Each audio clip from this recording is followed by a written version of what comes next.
നബി സല്ലല്ലാഹു അലൈഹി വസല്ലം ഒരിക്കൽ ഈത്തപ്പനയുടെ ഒരു കാമ്പ് തിന്നുകയായിരുന്നു. ഈത്തപ്പനയുടെ മണ്ടയിൽ പട്ട വളരുന്ന സ്ഥലം, അതിന് ജുമ്മാർ എന്നാണ് പറയുക. അത് തിന്നുകൊണ്ടിരിക്കുകയാണ്.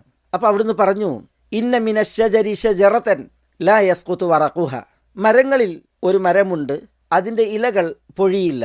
തൂത്തി ഉകുലഹ കുല്ല ഹീനിൻ, അതിൻ്റെ ഫലം എല്ലായ്പ്പോഴും അത് നൽകിക്കൊണ്ടിരിക്കും.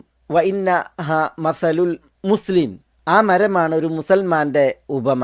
വീണ്ടും നബി സല്ലല്ലാഹു അലൈഹി വസല്ലം തങ്ങൾ പറയുകയാണ്, മാ അഖത്ത മിൻഹ മിൻ ഷൈഇൻ നഫഅക്, ആ മരത്തിൽ നിന്ന് നീ എന്ത് സ്വീകരിച്ചാലും, അതിൻ്റെ കാണ്ഡം സ്വീകരിച്ചാലും, അതിൻ്റെ പട്ട സ്വീകരിച്ചാലും, അതിൻ്റെ പോള സ്വീകരിച്ചാലും, അതിൻ്റെ ഫലം സ്വീകരിച്ചാലും ഒക്കെ നിനക്ക് ഉപകാരമേ ഉണ്ടാകൂ.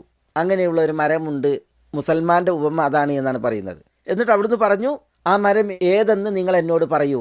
ഈ സംഭവം ഉദ്ധരിക്കുന്ന അബ്ദുല്ലാഹ് ഇബ്നു ഉമർ പറയുകയാണ്, ആളുകൾ പല മരങ്ങളെയും, താഴ്വാരങ്ങളിൽ കാണുന്ന പല മരങ്ങളെയും നബി സല്ലല്ലാഹു അലൈഹി വസല്ലം തങ്ങളോട് എണ്ണി പറഞ്ഞു. സദസ്സിൽ അബൂബക്കറുണ്ട്, ഉമറുണ്ട്, അവരൊന്നും സംസാരിച്ചതുമില്ല. തിരുനബിയുടെ ഈ ഒരു ചോദ്യം കേട്ടപ്പോൾ എനിക്ക് മനസ്സിൽ അന്നഹൻ നഖ്ല, അത് ഈത്തപ്പനയാണ് എന്നത് തോന്നി. ഞാനത് പറയാൻ ഭാവിച്ചു. പക്ഷെ ഞാൻ ആ ആൾക്കൂട്ടത്തിൽ ഏറ്റവും ചെറിയ പ്രായക്കാരനാണ്. അതുകൊണ്ട് തന്നെ ഞാൻ ലജ്ജിക്കുകയും മൗനം ദീക്ഷിക്കുകയും ചെയ്തു. ആളുകൾ പല മരങ്ങൾ പറഞ്ഞെങ്കിലും അതൊന്നും ശരിയായിരുന്നില്ല. പിന്നെ ആളുകൾ അവസാനം നബി സല്ലല്ലാഹു അലൈഹി വസല്ലം തങ്ങളോട് അഖ്ബിർനാ ബിഹാ യാ റസൂലല്ലാഹ്, തിരുദൂതരെ നിങ്ങൾ തന്നെ അതിന് പറഞ്ഞു തന്നാലും എന്ന് പറഞ്ഞപ്പോൾ തിരുനബി പറഞ്ഞു, ഹിയൻ നഖ്ലത്തു, അത് ഈത്തപ്പനയാണ് എന്ന് പറഞ്ഞു.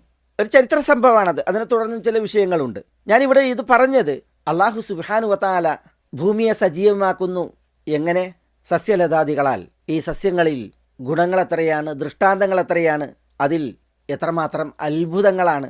ഇത് നമ്മൾ അന്വേഷിക്കുമ്പോൾ ഇത്തരം സംഭവങ്ങൾ നമുക്ക് കുറേ ഈ വിഷയത്തിൽ തെളിവുകൾ തരുന്നു, അറിവുകൾ തരുന്നു എന്നുള്ളതാണ്. നമ്മൾ പറഞ്ഞില്ലേ, തൊട്ടടുത്ത് കിടക്കുന്ന സ്ഥലങ്ങൾ, തോട്ടങ്ങൾ, അതിൽ സസ്യലതാദികളുടെ വൈവിധ്യങ്ങൾ, അതിലേക്ക് പെയ്യുന്നത് ഒരു മഴയാണ്, അതിൽ കുടിപ്പിക്കപ്പെടുന്നതും നനക്കപ്പെടുന്നതും ഒരേ വെള്ളമാണ്. പക്ഷേ വ്യത്യസ്തങ്ങളായ കനികൾ വിളയുന്നു, വിളകൾ കൊയ്യപ്പെടുന്നു.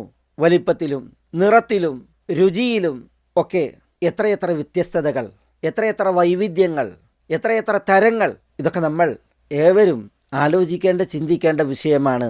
അല്ലാഹു സുബ്ഹാനഹു വ തആല എങ്ങനെ മഴയിലൂടെ മണ്ണിനെ സജീവമാക്കുന്നു എന്നത് ആലോചിക്കുമ്പോൾ, ഇതിൽ ദൃഷ്ടാന്തമുണ്ട് എന്ന് അല്ലാഹു സുബ്ഹാനഹു വ തആല പറയുമ്പോൾ, ആ ദൃഷ്ടാന്തങ്ങളെ നമ്മൾ അന്വേഷിക്കുമ്പോൾ, ഒരു തിരുമൊഴിയിൽ നബി സല്ലല്ലാഹു അലൈഹി വസല്ലം 4 കായ്കളെക്കുറിച്ച്, കനികളെക്കുറിച്ച്, ഫലങ്ങളെക്കുറിച്ച് പറയുകയുണ്ടായി.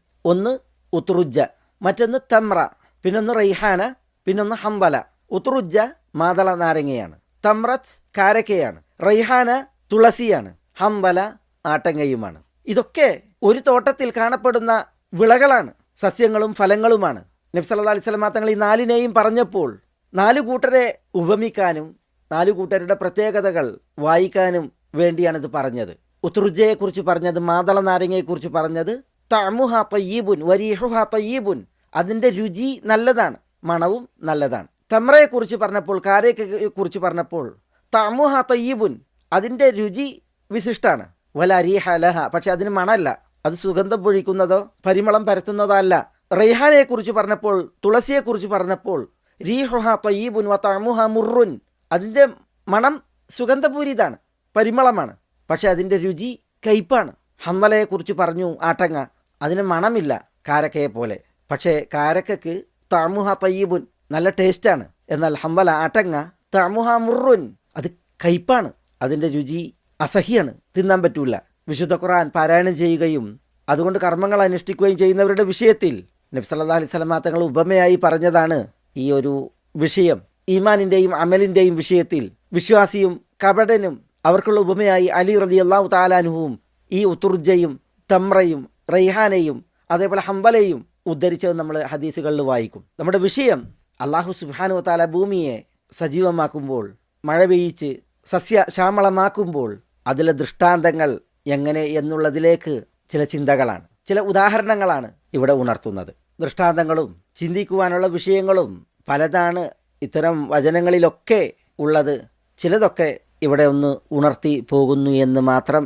അല്ലാഹു സുബ്ഹാനഹു വ തആല ഈ ഒരു വചനം, അതിൽ ദൃഷ്ടാന്തങ്ങൾ ഇങ്ങനെ 9 എണ്ണം എണ്ണി ല ആയാത്തിൻ ലിഖൗമി യഅഖിലൂൻ എന്ന് പറഞ്ഞ് ഈ വചനം അവസാനിപ്പിക്കുമ്പോൾ, ചിന്തിക്കുന്നവർക്ക് ദൃഷ്ടാന്തങ്ങൾ എന്ന് പറഞ്ഞപ്പോൾ അതേതൊക്കെ വിഷയങ്ങളിൽ എന്ന് നമ്മൾ കുറച്ചൊക്കെ അറിയേണ്ടതുണ്ട്, ബോധ്യപ്പെടേണ്ടതുണ്ട്. അതിനാലാണ് ഇതൊക്കെ ഉണർത്തുന്നത്.